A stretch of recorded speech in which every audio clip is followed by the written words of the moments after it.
We're here tonight to discuss a very serious subject, happiness. Now you might think that, what's the big deal about being happy? And let's say 25 years ago or so, the science of happiness was in disrepute. The common academic contention back in the 90s was that who needs to study happiness? It's so obvious what it is. Of course, back then, there was no problem for you to study depression. But the happiness science had not yet birthed. We move ahead to our present times, and we find that people are in such anxiety about being happy.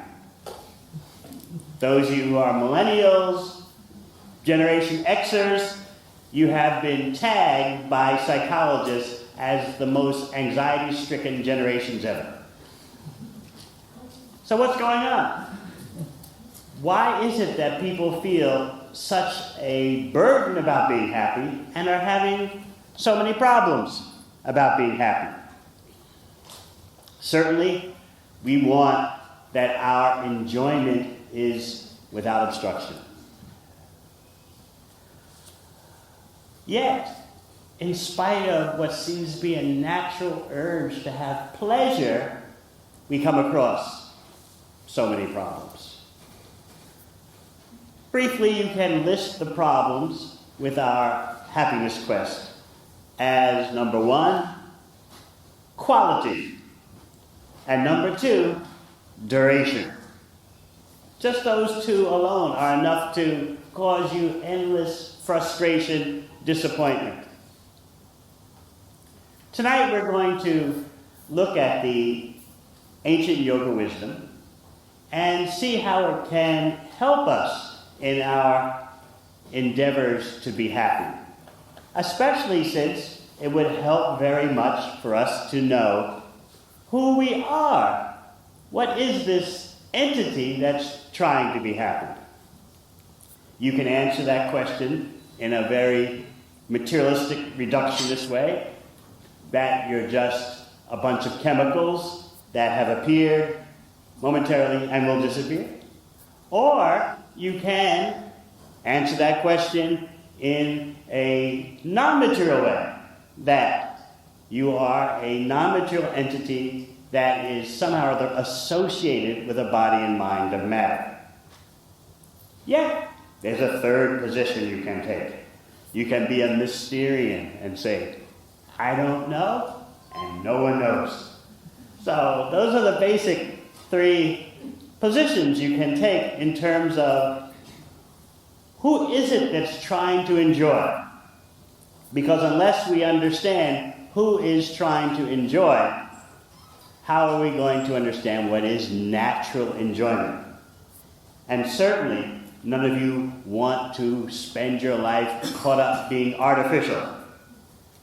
I mean, it's okay to be artificial in today's society for a while, but you don't want artificiality to characterize your whole life. And certainly, you would like your pleasure and enjoyment to be natural. So let's consider from the neurochemical point of view, from the geneticist's point of view, and also from the yogi's point of view. If you want a gross, rough definition of happiness, which I'm sure all of you will reject, it's that happiness means when I get whatever I want, when I want it, how I want it. Maybe some of the time you'd like that. But something in you tells you that, oh, that's very selfish. It's okay to be selfish for a few moments or a few hours. But non-stop selfishness, there's something very obnoxious about it. Reminds me of a very concise definition given by the German philosopher Nietzsche, who said, happiness is when your power is increasing and obstacles are overcome. These days, many people recognize that that kind of definition of happiness led to 2 world wars. But besides that, yes, there's a part of us that likes to feel that our power is increasing. Now, why is that? When we turn to the prime Bhakti Yoga text, Bhagavad Gita, famous throughout the world as one of the most exquisite spiritual literatures, we find that control is a very necessary ingredient for enjoyment. The two go together. I don't know if you've ever thought about it in that way, how control and enjoyment are twins. The way it works on the material plane of existence is that in order to secure your enjoyment, protect it, and arrange for it, at least a bit of control is required.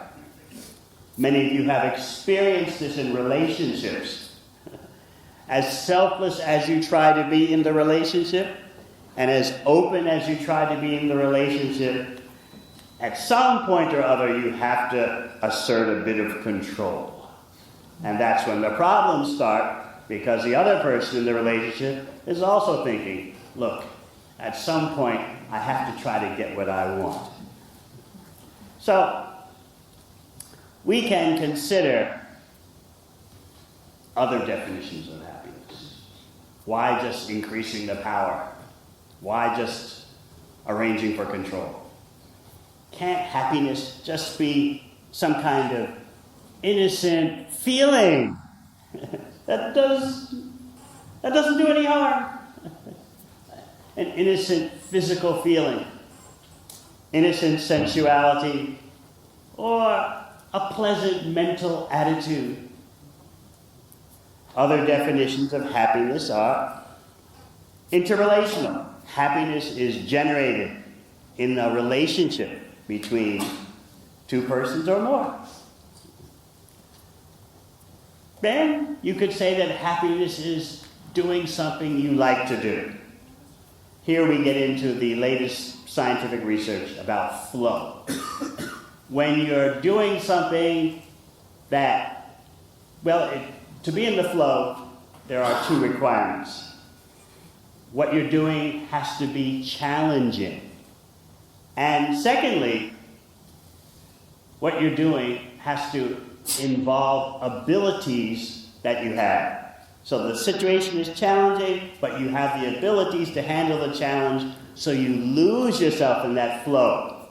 So to speak, you become one with the music, and you lose consciousness of your ordinary self, and you're just lost in doing what you're doing, and things just happen naturally. You're in the flow, or as often is said by sports stars, you're in the zone. So that's considered a very optimal state of existence. We'll look at that so-called optimal state of existence from the yogic point of view, but for now let's continue to delve in what is happiness.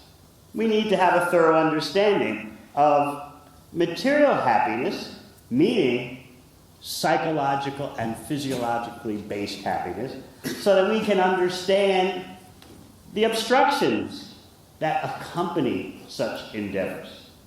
And then we might consider that there's another level of happiness that we could investigate.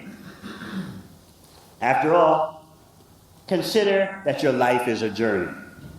It's better that you think about your life as a journey, because otherwise thinking about life is too abstract. The human mind thinks in terms of metaphors. So when you think of your life as a journey, then you can get a grip on the whole situation better than just, what is life itself? Or you stare at your navel, who am I? What should I be? If you think of your life as a journey, then you know it starts somewhere. From the non-yogic point of view, your life starts at birth. From the yogi point of view, your life has existed before birth. But let's just start it at birth. Let's be conventional for a while. So, your life starts at birth, they say, and then it proceeds on terrain, just like a journey in a car, or on a train, or a tram. It goes over certain surfaces, certain topography. So what is the terrain that your life encounters in terms of as it proceeds on its way? But more importantly, who are your fellow travelers? You don't know where the journey began other than birth, and you certainly don't know where it ends because you don't want to think about death. What's most important is to relish the moment with fellow travelers. So that's what's happening on the journey of life. And during that journey, you would like to feel happiness. Another definition of happiness is that it's a series of positive emotions, along with an overall sense that your life is good. Now, according to the yoga text, and I've seen that so many of you have practiced some kind of yoga, but we're going to go deeper into the yoga world. We're going to get a bit metaphysical. We're going to get a bit non-material, which actually is where the entire yoga system is leading.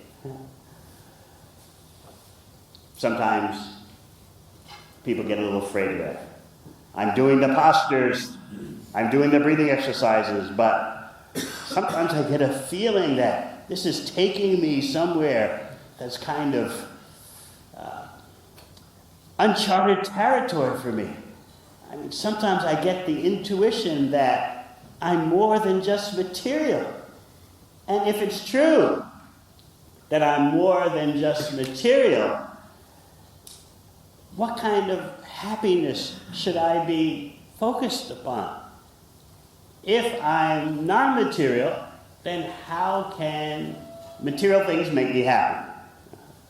So this is the target of the yoga system. It's actually meant to lift you above material conceptions of happiness and open you up to the possibility of non-material happiness based on your non-material identity. When you look at Bhagavad Gita, as we said, the prime Bhakti Yoga text, you find that Krishna explains the changing of bodies. Changing bodies is very crucial for yoga understanding. Because even if you're doing yoga for the sake of physical improvement, you'll notice that the body is changing. So in chapter 2 of Bhagavad Gita, Krishna focuses on this point, that just like you change clothes, you also change bodies. Or, another example that Krishna gives is that, where's your baby body? It's gone.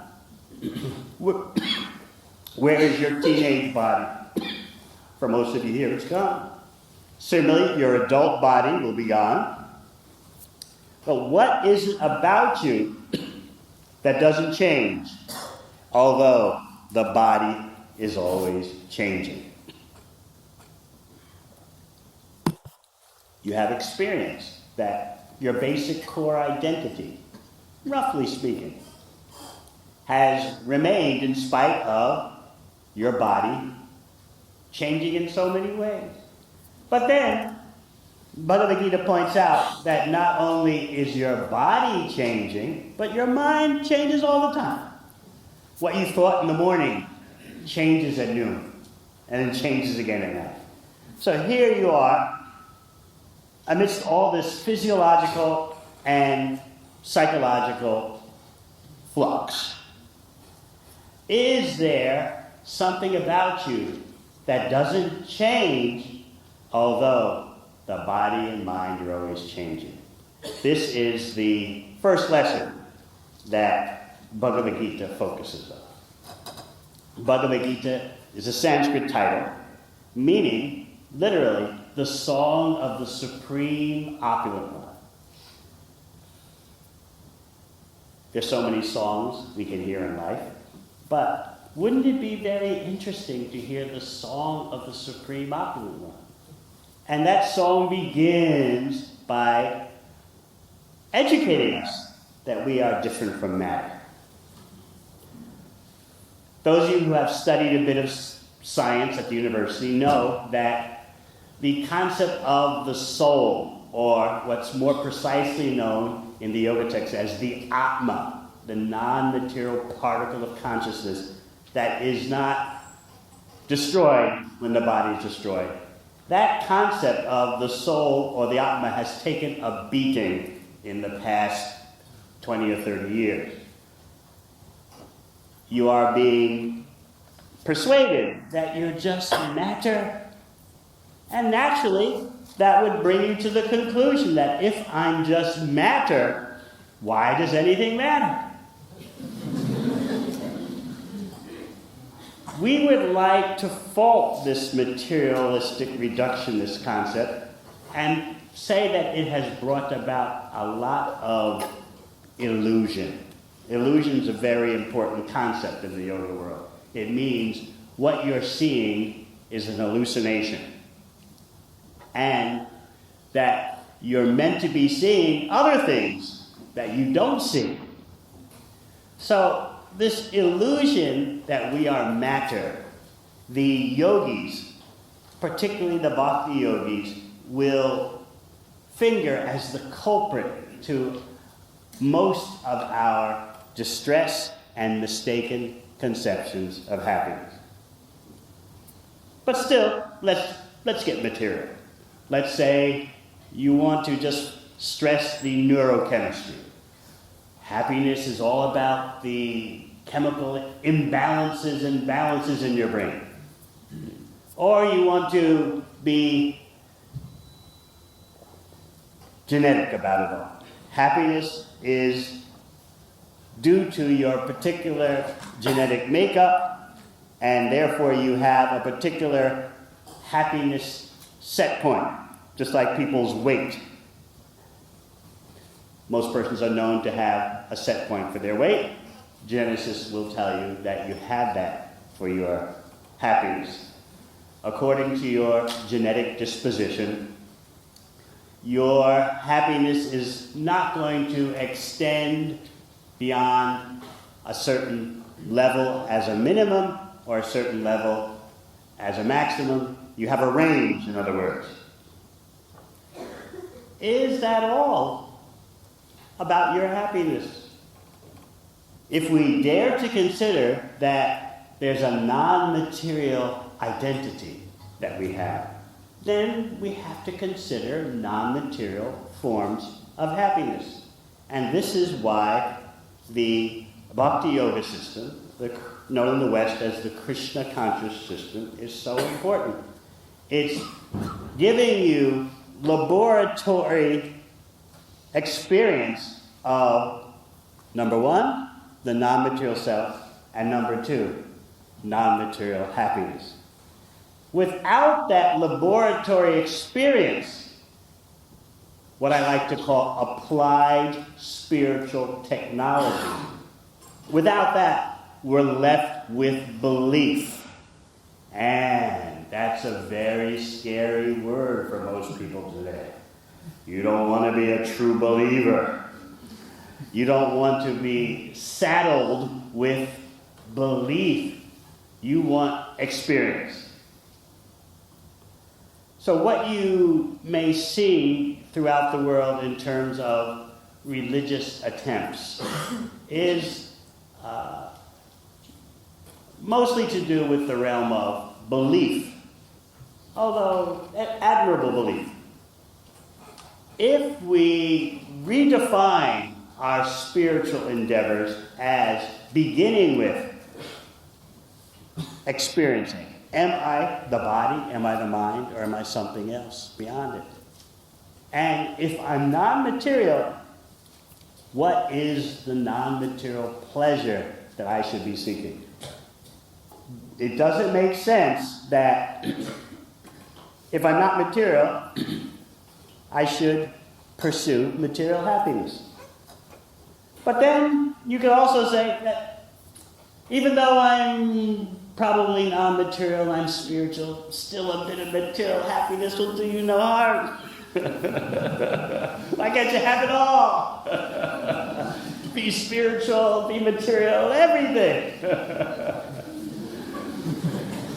Well, we have to consider that material happiness has some problems, which social psychologists especially will point out. The first problem is that, indeed, from the material viewpoint, your happiness is set by your genetic disposition. Approximately 50%, we are told, of our material happiness is prescribed or curtailed, set up by our genes. And then you've got another 10% of your life, which involves circumstances, things that are very difficult to change about your life. You could change them, some of them, but it would take a lot of effort.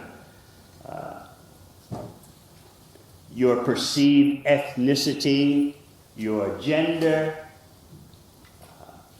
even where you work, where you study, what university you go to, your marriage situation. You can change all that, but it involves some extra effort.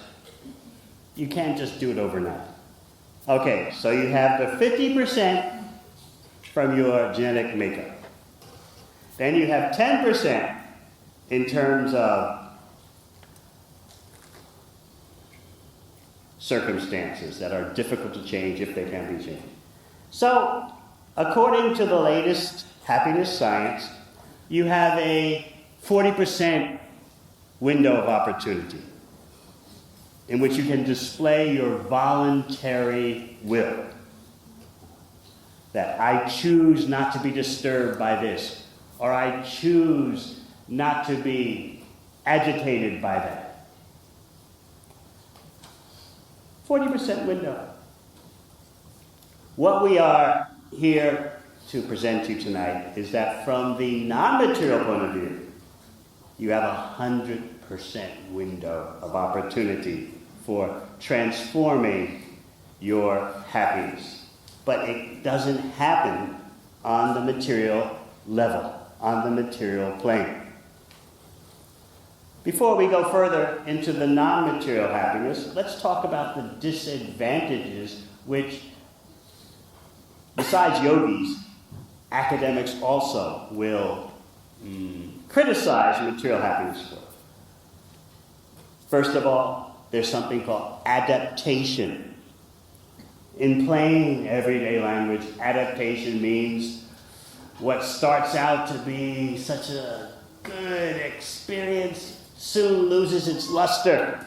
Like a carbonated beverage, it loses the fizz. Whatever you start enjoying with great flourish and relish gradually becomes habitual to you, the same old thing. If you look at the situation from the neurological point of view, when neurons encounter new stimuli, They start firing in delight. But after a while, that fresh new stimuli becomes ordinary. And so therefore, your brain doesn't get that same buzz anymore. This is the basic problem with material happiness. You become so accustomed very quickly to it. So what should you do?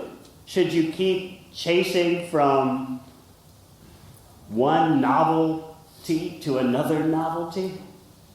Is that what's going to be your life? Or you could adopt the juggler approach. Juggling different momentary happinesses as keep juggling, because each of those things you're juggling is losing its luster, losing its fizz, losing its flavor. But if you just keep juggling fast enough, you can try to overcome the temporariness of the experiences. This is hard work. And then you'll probably ask yourself, is all that juggling really the way life is supposed to be lived?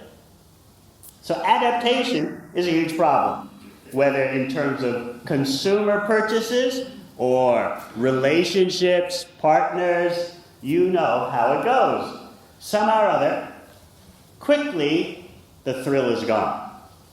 But then, what else goes on? We have a problem called, it's got a fancy name, affective forecasting. More easily understood as emotional forecasting. That means that the human mind is now well known to exaggerate the bang that future achievements, acquisitions, sensations, experiences will give. There's something about the human mind that always overestimates the emotional bang or impact that you're going to get from some interaction with your body and mind. You overestimate both the delight, and you also overestimate any tragic feelings. Let's give an example. I don't know if anyone here in this room has won the lottery. Just a few years ago in the USA, there was someone in a particular state, Minnesota, won the lottery for $200 million, and then defied all probabilities by 2 months later winning the lottery again for another $100 million. So you would say, wow, that person is set up. That is the roadway to happiness. But did you know, scientists, social scientists, study everything these days. So they have studied the duration of happiness that you get after winning the lottery. The duration before you drop down to your genetic baseline of happiness. What's the duration? 18 months.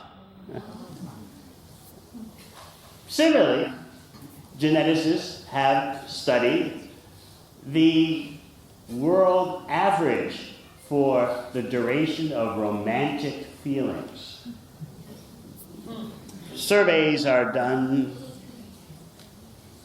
IT makes all kinds of calculations possible, even in terms of the global average for the duration of romantic feelings.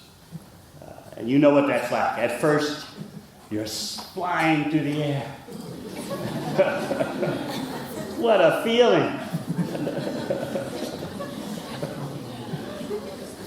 I knew before I was a monk.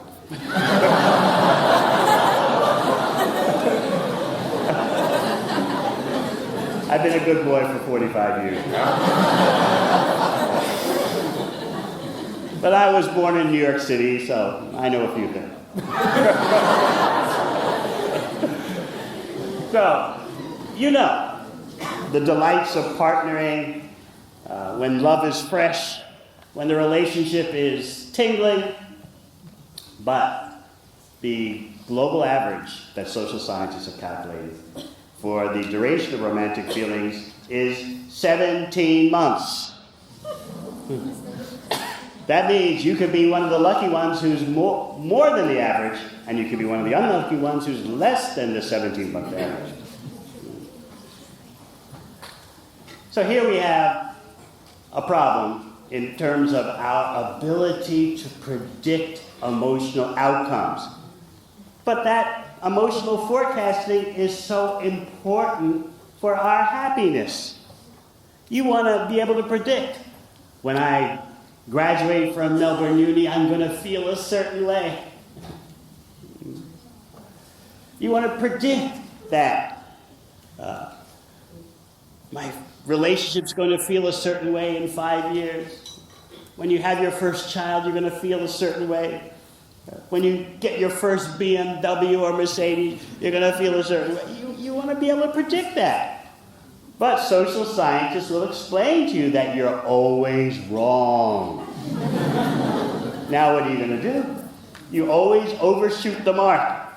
And what's amazing is that some of these social scientists have won the Nobel Prize, by the way. Particularly Daniel Kahneman at Princeton University. They, although they're Nobel Prize winners who have presented this research, they point out that they themselves fall victim to it, even though they know so much about it from their research. There's something in human nature that sets you up to fail in your happiness. So we've got some problems. The ability to predict, the adaptation problem, what starts off to be so fresh becomes stale. And then, of course, how much of our achievements have to do with feelings of getting closer to the goal? The pre-attainment bias, that we're predisposed as we work toward a goal to feel good that we're getting closer to the goal. In other words, more important than the destination is the journey. What happens, though, when you finally achieve your goal? You finish your studies at Melbourne Uni, glorious day, you're graduating. But that's when the goal attainment bias kicks in. What do I do now? I achieved my goal. There's a kind of closure. Okay, I did it. These problems are very consequential for human beings. They've been long recognized by the yogis, who will point out to you that there's some inherent difficulties in the quest for material happiness because we're not actually material, and we should be pursuing something beyond material happiness. When we look at the prime Bhakti Yoga text, Bhagavad Gita, there Krishna explains that before you even think about achieving happiness, you need some prerequisites. Some things come first that you've got to front load. There has to be control of the mind and senses. There has to be a steady, transcendental intelligence. That means an intelligence that is conversant with what is temporary and what is eternal. And besides control of the mind and senses and a transcendental, steady intelligence, then there can be peace. Once all that is achieved, then you can think about real happiness. But what goes on in our attempt at civilization today is that people want to grab happiness directly without going through the prerequisites. It's like you want to attend Melbourne Uni and you never went to primary or secondary school. you're going to have some problems. So, control of the mind, control of the senses, steady transcendental or non-material intelligence, then there's peace. Once there's peace, then there can be your attempt at happiness. So, that statement by Krishna redefines the whole thrust of civilization. Is economic expansion the real purpose of human civilization? Is technological and nuclear proliferation the real purpose of human civilization? We see that human beings are totally out of control. They're destroying their own habitat. I was speaking in New Zealand a few days ago. That's where I'm based. I do my travels from New Zealand. And so I was pointing out, human beings are the only species that destroys its own habitat. But there was one wildlife expert in the audience. Swami, I'm here to tell you that elephants can destroy a big section of the forest. I said, well, what happens after the elephants destroy a forest? He said, well, they move on and don't return to that section they trampled for quite some years. I said, well, still my point stands, that human beings are the only species that destroys its own habitat because they don't move on. They make things worse and worse and worse. Elephants, driven by nature, will trample a part of the forest and then move on and won't come back until that forest has regenerated. So they're part of the natural cycles of nature. But human beings, because they're out of control in terms of their mind and senses, are destroying their own environment. And now there are such great problems with anxiety and depression.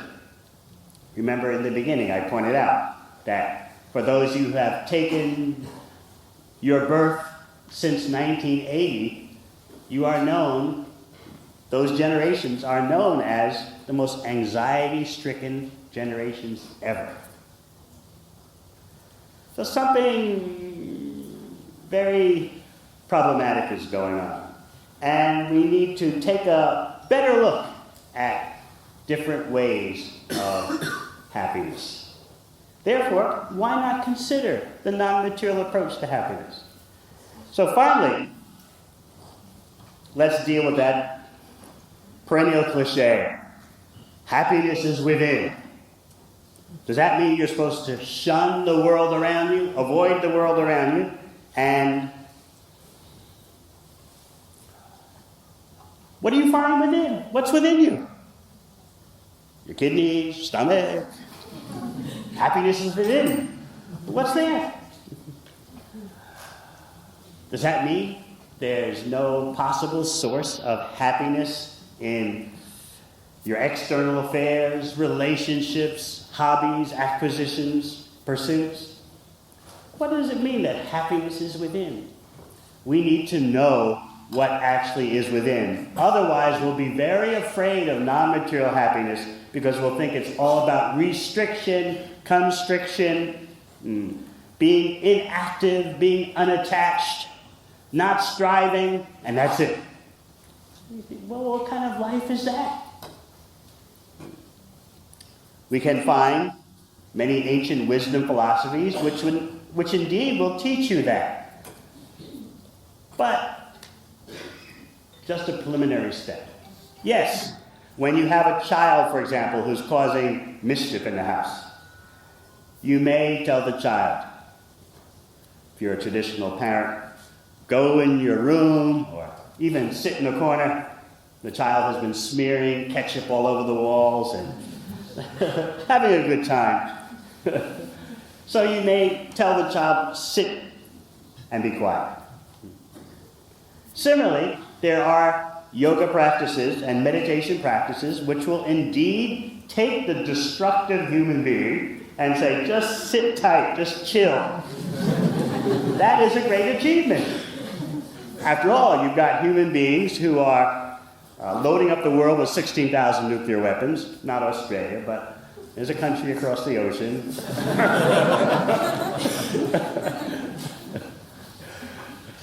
That country across the ocean has recently embarked upon a program that costs $1 trillion US, supposedly to modernize the nuclear arsenal. $1 trillion US. You can't even conceive of how much money it is. And then as they started on this program to make the nuclear arsenal safer, which actually turned out to make the nuclear arsenal have 3 times as much killing power, the cost went up to $1.3 trillion. So you see, human beings, they could use some good old traditional meditation, chill out, stop striving, stop being attached, just sit tight, focus on your breath.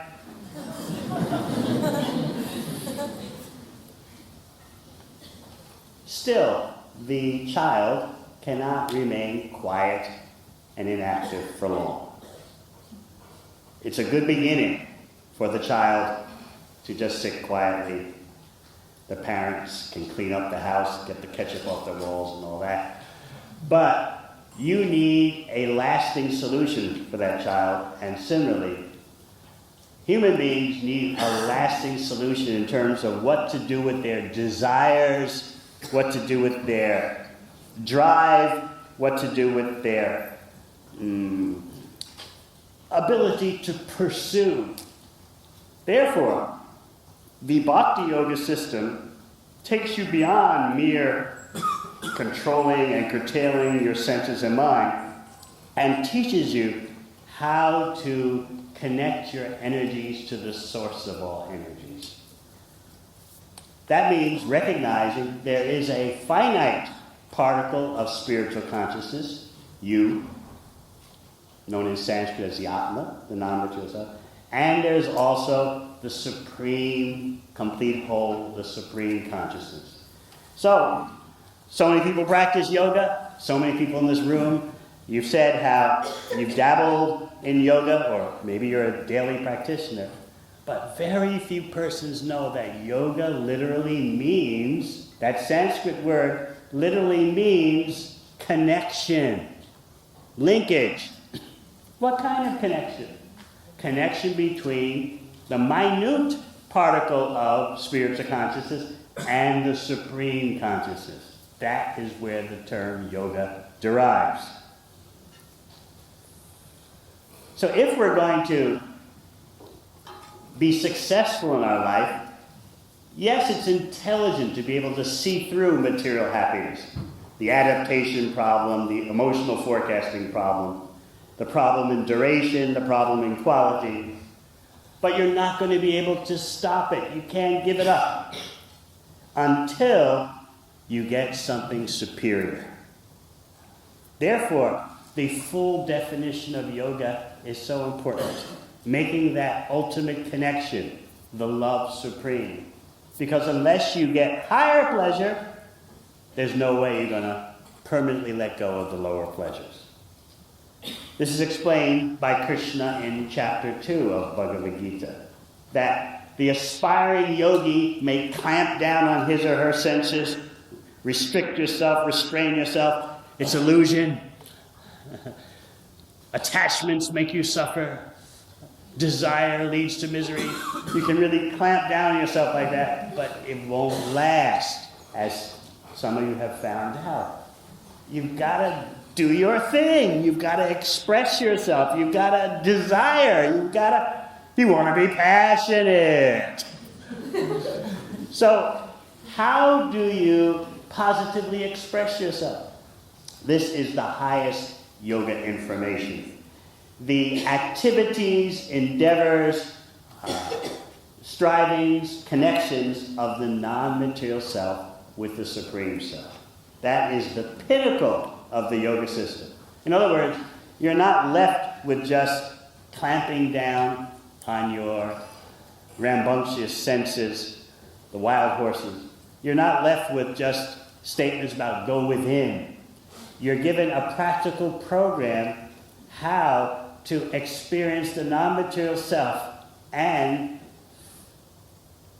a laboratory procedure for connecting to the Supreme Self in such a way that there is a reciprocation which is beyond physiology and beyond psychology. Here we get into the real jewels that human beings can acquire, the real treasure. The relationship between the minute particle of consciousness and the supreme consciousness is the real symptom of human progress. And by being holistic in that way, you can solve the subordinate problems that always accompany life in this world. By making that ultimate connection, your life is no longer fragmented, disconnected, you're no longer disorientated. The part exists in perfect harmony with the complete whole. But unless we have knowledge of the complete whole, how can we be holistic? And many of you have scratched your heads about that. Holistic health, holistic healing, but I don't know what the complete whole is. I don't know what my relationship with that complete whole is. I don't even know who I am. So this is why a solid understanding of Bhakti Yoga is so important. And especially at this time in human civilization, when human beings have become such a self-destructive force and environmentally destructive force. At this time, we need to revive some ancient wisdom that can actually address our whole situation.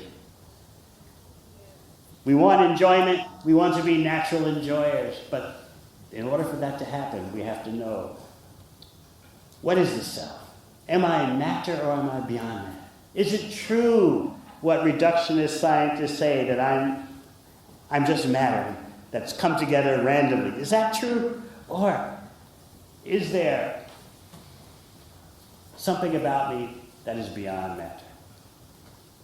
And is there a process to verify that? Because you just don't want to be religious believers. You want to be practical experiencers. Especially when it comes to enjoyment, you want to experience. So therefore, I propose an education and a culture based on non-material pleasure.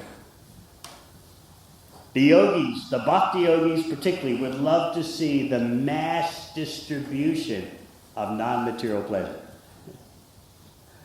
And there are various methods for doing that. One of them is mantra meditation, sound vibration that purifies our consciousness and allows us to revive our connection with the Supreme Consciousness through sound.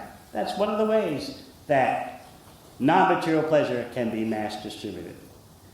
So what we're talking about tonight is a program for the re-spiritualization of human society. And then, because there's actual natural enjoyment, you can see people being truly holistic, and this enormous burden of anxiety about being happy will finally dissipate.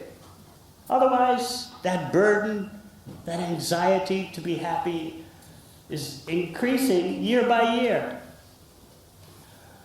The burden means that human beings are barking up the wrong tree. Actually, the yogis know that anxiety is nature's way of telling us you're driving up the wrong road. You should recalibrate, readjust the focus of your life. So I've hoped to give you a basic introduction to the science of Bhakti Yoga, and I've alluded to some concepts to do with mantra meditation. So I hope that many of you will take it in your head and hearts, consider it, and you might see that an amazing transformation is possible. Thank you very much.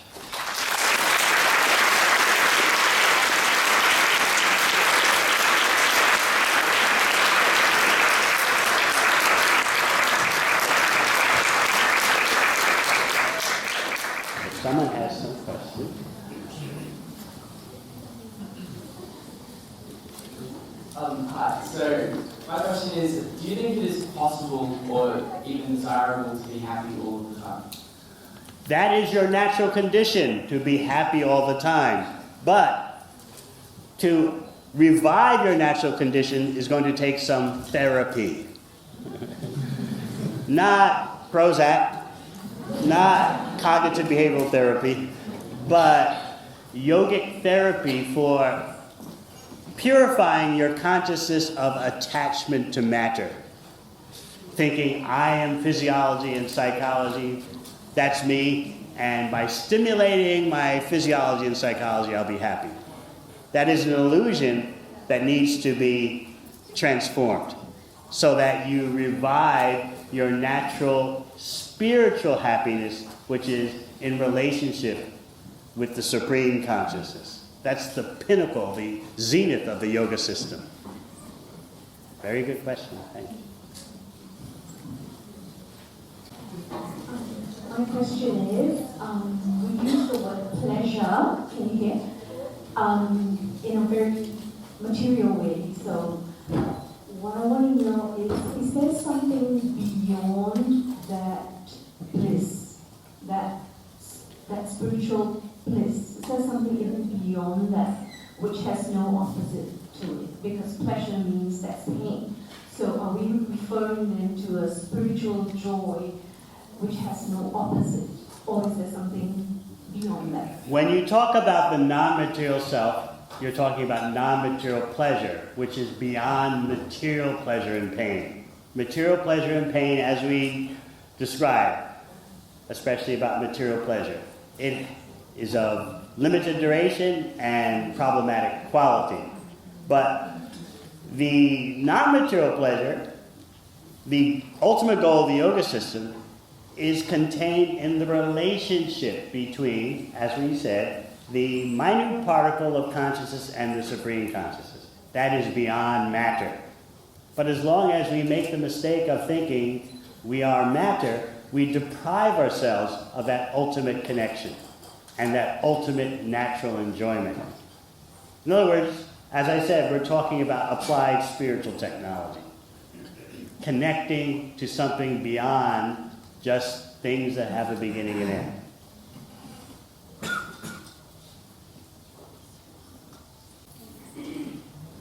I'm wondering, how do you say that we balance empathy and happiness when we see the suffering of other people? And how can we make sure that our spirituality isn't a form of escapism? Yes. Let's talk about escapism. I've written a book actually called Perfect Escape.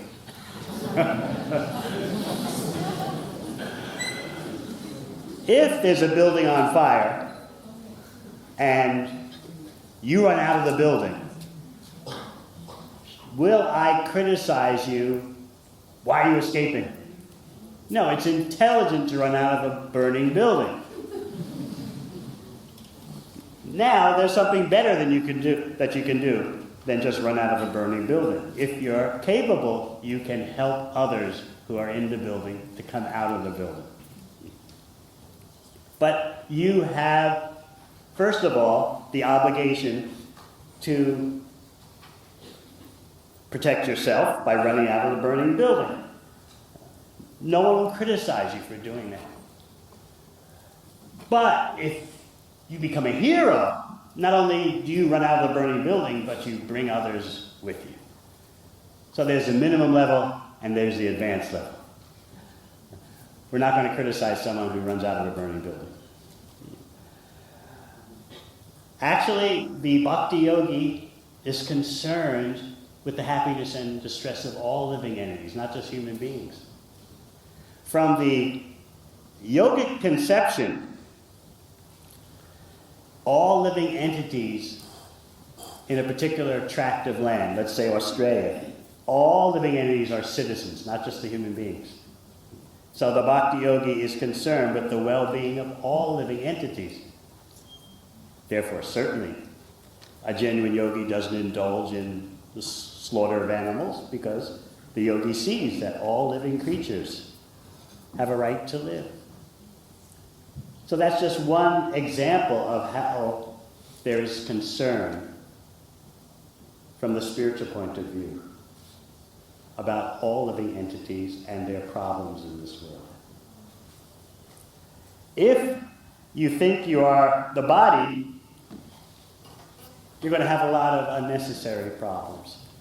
And others who think they are the body will cause you a lot of unnecessary problems in terms of greed, lust, envy, all kinds of madness, which is basically due to thinking that you are material and you are forgetting your spiritual identity, your spiritual purpose in life. So do both things. Make economic, political, environmental solutions combined with the main solution of coming out of illusion and embracing reality. We're going to end with some mantra meditation. I'm going to sing a very simple song and ask you to participate just for a few minutes. It'll do you no harm.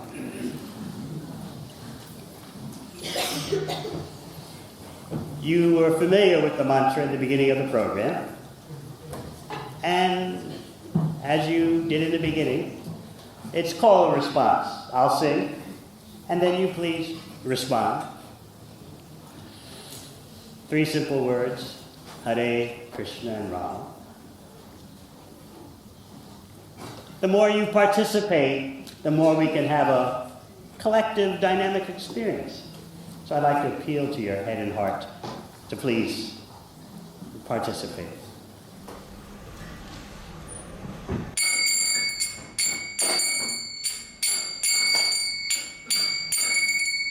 Hare Krishna,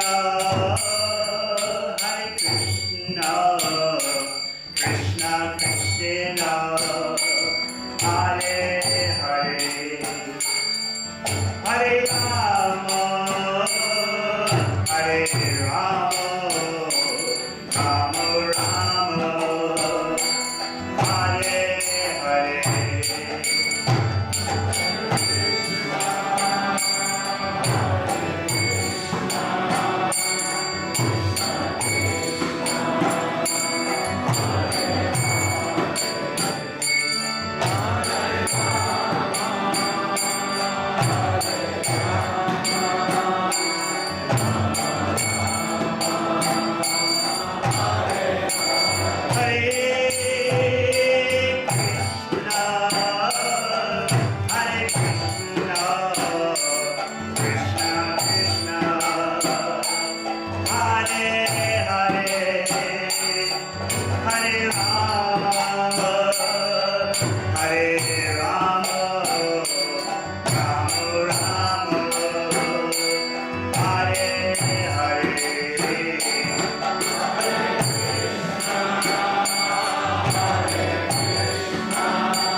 you very much.